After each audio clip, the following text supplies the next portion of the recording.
अचानक कलेक्टर अर्जुनची गाडी चहावाल्याच्या दुकानासमोर थांबली. ते पाहून चहावाला घाबरला. कलेक्टर अर्जुन गाडीतून खाली उतरला आणि चहावाल्याजवळ जाऊन म्हणाला, प्रकाश कुठे आहे? चहावाला म्हणाला, कोण प्रकाश साहेब? मी त्याला ओळखत नाही.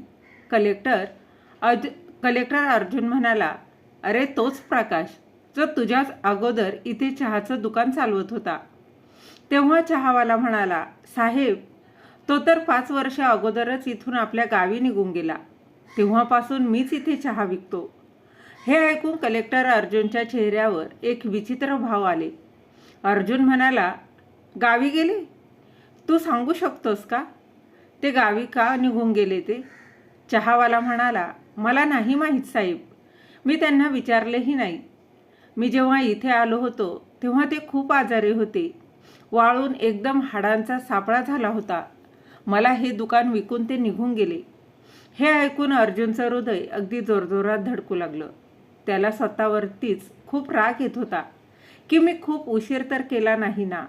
एवढा चांगला माणूस एवढ्या लवकर या जगाला सोडून नाही जाऊ शकत. असा विचार करत अर्जुन तिथेच एका जुन्या खुर्चीवर बसला. चहावाला म्हणाला, साहेब चहा बनवू का? अर्जुनने स्वतःचं अंग त्या खुर्चीवर टाकून दिलं होतं. त्याने डोळे बंद केले आणि म्हणाला, 3 बनवा दादा. चहावाल्याला समजलं की साहेब आपल्या ड्रायव्हर आणि बॉडीगार्डसाठीही चहा बनवायला सांगत आहे. खुर्चीवर डोकं टेकून बसलेल्या अर्जुनला आठवू लागलं की 10 वर्षापूर्वी तो इथेच याच टपरीवर उपाशी आणि तहानलेल्या व्याकुळ होऊन बसला होता. तेव्हा प्रकाश काका त्याला म्हणाले, काय झालं बाळा, तू उदास दिसत आहेस. चहा बनवू का? तेव्हा तो डोळ्यात पाणी आणून म्हणाला होता, काका माझ्याजवळ पैसे नाहीत. त्याच्या डोळ्यातलं पाणी पाहून प्रकाश म्हणाला होता, पैसे नाही घेणार, तू उपाशी पण दिसत आहेस. चहा बनवतो, चहाबरोबर बिस्किट पण खा. चहा बिस्किट खाल्ल्यानंतरही मी तिथेच बसून राहिलो. तेव्हा प्रकाशने विचारलं, घरातून पळून आला आहेस का? अर्जुनने हो असं म्हणून मान हलवली. प्रकाश समजावून सांगू लागला, बाळा घरी परत जा. आईवडिलांच्या बोलण्याचा राग येऊ द्यायचा नसतो. त्यांच्या ओरडण्यातही प्रेम असतं.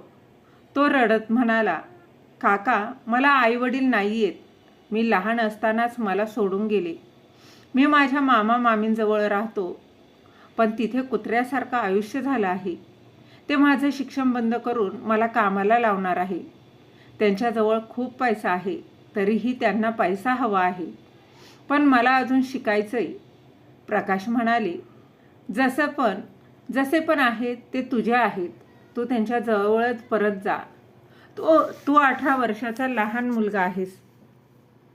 हे जग तुला भिकारी बनवेल. तेव्हा तो प्रकाशचे पाय पकडून म्हणाला, काका प्लीज मला राहण्यासाठी जागा द्या. मी काहीतरी कामधंदा करून माझं शिक्षण पूर्ण करेन.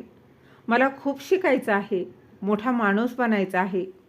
प्रकाश म्हणाला, ठीक आहे, तू माझ्याबरोबर राहा. मी इथे शहरात एका भाड्याच्या खोलीत एकटा राहतो. माझी बायको मुलं दूर गावी राहतात. अर्जुनसाठी प्रकाश म्हणजे देवमाणूस होता. एका अनोळखी मुलाला राहण्यासाठी छत दिलं होतं. मग तो 3 वर्ष त्यांच्याजवळ त्या खोलीत राहिला. आजूबाजूच्या मुलांचं ट्युशन घेऊन थोडेफार पैसेही कमवत होता. पण ते त्याच्या शिक्षणासाठी आणि खाण्यासाठी पुरेसे नव्हते. तरीही प्रकाशने त्याला आपल्याबरोबर ठेवलं होतं. त्याचं ग्रॅज्युएशन पूर्ण झालं आणि ग्रॅज्युएशन पूर्ण झाल्यानंतर तो एक IASची परीक्षेची तयारी करण्यासाठी दिल्लीला गेला होता. दिल्लीला पण त्याला प्रकाशनेच पाठवलं होतं, म्हणजे तो आपलं स्वप्न पूर्ण करू शकेल. प्रकाशने त्याला आपल्या एका ओळखीच्या मित्राचा ॲड्रेस देऊन सांगितलं होतं की हा व्यक्ती जो आहे तो तुला एखादं पार्ट टाईम काम देईल. मग तू तुझं काम करत करत आपलं शिक्षण पूर्ण कर आणि जरीही कोणती समस्या आली तर मला पत्र पाठव. पैसे हवे असतील तर मग माग. लक्षात ठेव, तुला आता एक मोठा माणूस बनवूनच परत यायचं आहे. मग 6 वर्षाच्या कठोर परिश्रमानंतर खूपच चांगल्या मार्कांनी IAS त्यानं पूर्ण केलं आणि त्यामुळेच त्याला होम थिएटर मिळालं होतं. होम केडर मिळाल्यानंतर आयुष्यातलं मोठं स्वप्न पूर्ण करण्यासाठी त्यानं आकाश पाताळ एक केलं होतं. त्याचं या जगात कोणीच नव्हतं, पण प्रकाशमध्ये त्याला आपल्या वडिलांची सावली दिसत होती. काही महिने ट्रेनिंगमध्ये निघून गेले आणि त्यानंतर त्याच्या आवडीच्या ठिकाणी त्याची पोस्टिंग करण्यासाठी काही महिने अजून निघून गेले. साहेब चहावाल्याचा आवाज ऐकून अर्जुनची तंद्री भंग झाली. त्याने चहाचा कप घेतला आणि चहा पिऊ लागला. आजूबाजूचे दुकानदार पहिल्यांदाच एका कलेक्टरला एका चहाच्या टपरीवर चहा पिताना पाहत होते. चहा पिल्यानंतर अर्जुनने सरकारी गाडीला परत पाठवलं आणि दुसऱ्या भाड्याची गाडी घेऊन प्रकाश एकटाच प्रकाशच्या गावाच्या दिशेने निघाला. गाडीच्या सीटवर डोळे बंद करून अर्जुनला तो दिवस आठवला जेव्हा 7 वर्ष अगोदर तो दिल्लीसाठी निघाला होता. त्यावेळी त्याला जाणीव झाली होती की प्रकाश उदास होता. तो अर्जुनला ट्रेनमध्ये बसवण्यासाठी आला होता. रस्त्यात त्याला म्हणाला होता, तू कधीही स्वतःला एकटं समजू नकोस. बाळा, तुला माहीत आहे मला मुलगा नाही असं समज. तूच माझा मुलगा आहेस आणि घरी तुझी आईही आहे. तिला तुझ्याबद्दल सगळं माहीत आहे. तुला पाहण्यासाठी तुझी वाट पाहत असते. तुझ्या 2 बहिणी पण आहेत, जानकी आणि राधिका. जानकी आता 15 वर्षाची झाली आहे आणि राधिका 12 वर्षाची आहे. दोघीही तुला राखी बांधण्यासाठी तुझी वाट बघत असतात. आणि एक तू आहेस, माझ्याबरोबर गावी येत नाही. तिथे सगळी तुझी वाट पाहत असतात. त्यावेळी अर्जुन फक्त एवढंच म्हणाला होता, मी तुम्हाला शब्द देतो काका, ज्या दिवशी मी यशस्वी होऊन परत येईल त्याच दिवशी आईला भेटेन आणि बहिणींकडून राखी देखील बांधून घेईन. त्यांना सांगा मी एक दिवस नक्की येईन. एवढं म्हणून तो ट्रेनमध्ये बसला. जेव्हा ट्रेन चालू झाली तेव्हा प्रकाश खिडकीला पकडून पळत आले आणि म्हणाले, बाळा, तुझ्या बॅगेमध्ये डबा ठेवला आहे. भूक लागला की खाऊन घे. अर्जुनच्या डोळ्यातून पाणी वाहू लागलं. ते माझी एवढी काळजी करत होते आणि मी त्यांना एक पत्रही लिहू शकलो नाही. किती स्वार्थी झालो होतो मी. मोठा माणूस होण्यासाठी आंधळा झालो होतो. तो प्रकाशच्या घरी कधीच आला नव्हता, पण गावाचं नाव त्याला चांगल्या प्रकारे माहीत होतं. गावी पोचल्यानंतर तो गावातल्या लोकांना विचारत प्रकाशच्या घरी पोहोचला. त्यानं पाहिलं 2 जुन्या खोल्यांचं घर होतं. गाई म्हशींसाठी एक शेड बनवलं होतं. तो गाडीतून उतरून सरळ घरात गेला. संध्याकाळची वेळ होती. प्रकाशची बायको गाईचं दूध काढत होती. त्याची मोठी मुलगी भांडी घासत होती आणि दुसरी मुलगी अंगणात बसून भाजी चिरत होती. त्याला गाडीतून उतरून आत येताना पाहून दोन्हीही मुली आपलं काम सोडून उभ्या राहून त्याच्याकडेच पाहू लागल्या. तो गपचूप अंगणात असलेल्या खाटेवर बसला आणि म्हणाला, प्रकाश काका कुठे आहेत? जानकी म्हणाली, बाबांना जाऊन 4 वर्षापेक्षा जास्त दिवस झाले. एवढं ऐकताच अर्जुनला खूप मोठा धक्का बसला. त्याच्या पोटात एक गोळा आला होता. कंठ दाटून आला. तोंडातून शब्द काही फुटत नव्हता. ज्याची भीती होती तेच झालं होतं. तो मोठा माणूस बनल्यानंतर सगळ्यात जास्त आनंद होणारा माणूस आता या जगात राहिला नव्हता. प्रकाशची छोटी मुलगी राधिका पळत घरात गेली. परत आली तेव्हा तिच्या हातामध्ये एक फोटो होता, ज्यामध्ये अर्जुन आणि प्रकाश उभे होते.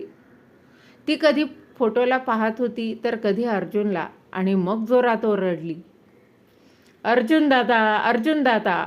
जानकी पण तिच्या हातातला फोटो घेऊन पाहू लागली. ती ओरडून म्हणाली, आई बघ, अर्जुन दादा आला आहे. अर्जुनने स्वतःसाठी दादा ऐकलं तेव्हा त्याच्या डोळ्यातून पाणी वाहू लागलं. तो दोन्हीही हात पसरून उभा राहिला, जसं त्या दोघींना म्हणत होता, या आणि मला भेटा.